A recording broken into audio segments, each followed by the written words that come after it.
Bonsoir Joëlle Prévost-Madère. Bonsoir. Vous êtes donc candidate investie par La République En Marche, mais vous vous définissez avant tout comme une régionaliste.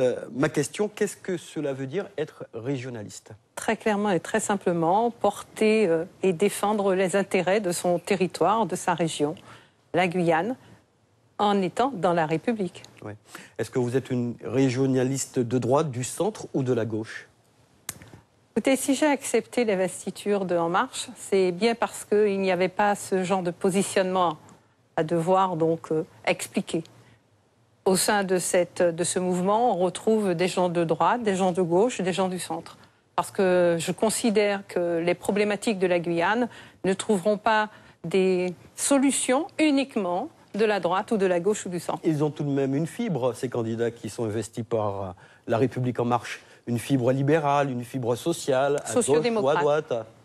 Vous dites? Sociodémocrate. Sociodémocrate, voilà. Comment réagissez-vous à la critique selon laquelle vous seriez la candidate des petits patrons? Ça, on l'a entendu. Alors, pourquoi est-ce que je considérais que ce soit une critique? 2, c'est pas une critique, vous dites? Pourquoi est-ce que je considérais que ce soit une critique? Oui. La candidate des patrons. Je rappelle que je suis, depuis de nombreuses années, présidente de la Confédération Générale des Petites et Moyennes Entreprises et que nous avons l'habitude de défendre et de représenter effectivement les petites et moyennes entreprises. 2, ceux qui le disent, on va dire que ça le regarde eux. Moi, je me considère et je me présente en tant que candidate voulant représenter et défendre les intérêts de la Guyane et de la population de la Guyane.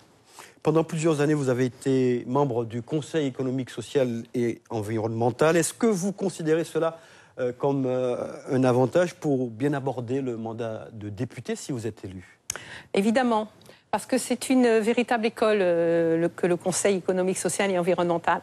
Je rappelle qu'elle représente les différentes strates de la société et ce qu'on y apprend, c'est à écouter, à entendre l'autre, à échanger, à ne pas camper sur des positions et donc à trouver des solutions communes.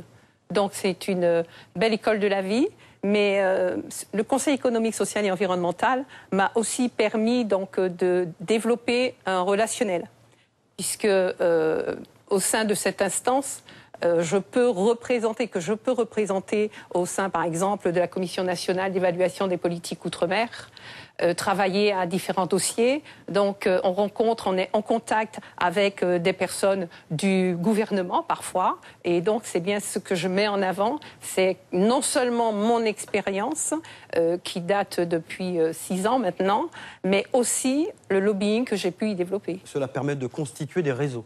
Absolument. Oui. L'accord de Guyane prévoit la mise en place d'une zone franche sociale et fiscale pendant 10 ans. Il faudra faire voter la loi à l'Assemblée nationale. Quelle sera la bonne stratégie pour y parvenir,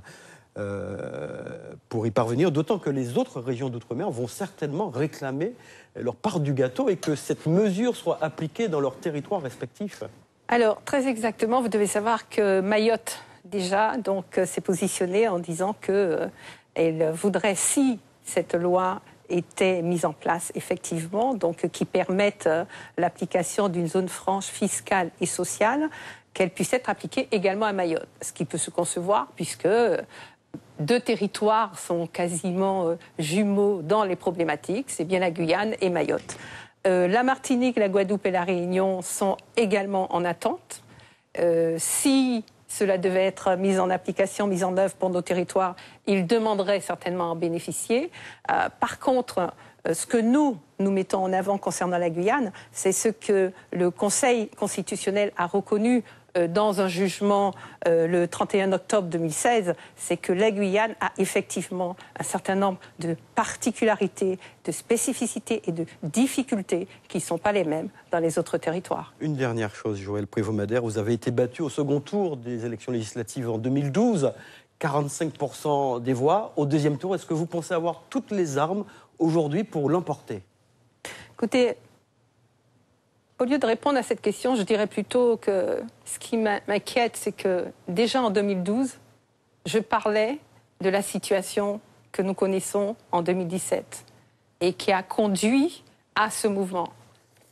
Les choses ne sont pas encore réglées, les choses ne sont pas encore définitivement résolues. il est important d'avoir des parlementaires qui sécurisent ce qui a été obtenu pour l'instant, Oui. mais il y a encore un travail long à faire, un chemin pour pouvoir finaliser, justement. Merci Joëlle Pevaud-Madère. On parlera de tout ça, bien entendu, dans les débats qu'organise Guyane Première dans les jours qui viennent.